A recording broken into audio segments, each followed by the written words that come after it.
Good morning and welcome back to, what is this, our fourth installment of the midweek mini sermon.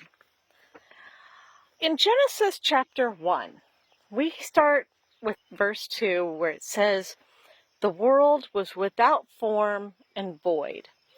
Now, that's kind of a hard thing to fathom. Humanity, we are linear creatures. However, God is not.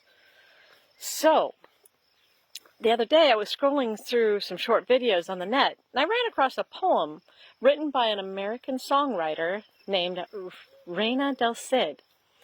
I listened to it a couple of times, and it stuck with me. I'll recite part of it. It's called "Before the Big Bang." There was no up, there was no down, there was no side to side.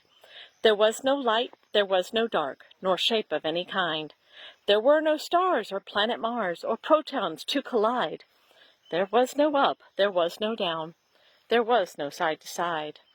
And furthermore, to underscore this total lacking state, there was no here, there was no there, because there was no space. An endless, endless void, which can't be thought of as a place. There was no time, and so no passing minutes, hours, and days.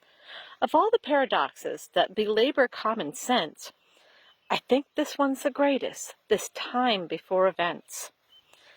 There's more to this very imaginative poem, but it reminds me of what I said in last week's mini-sermon. How loud is God's voice?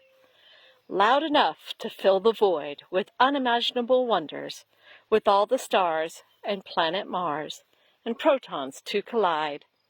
Thank God there is an up, thank God there is a down, and thank God there is a side to side. Till next week.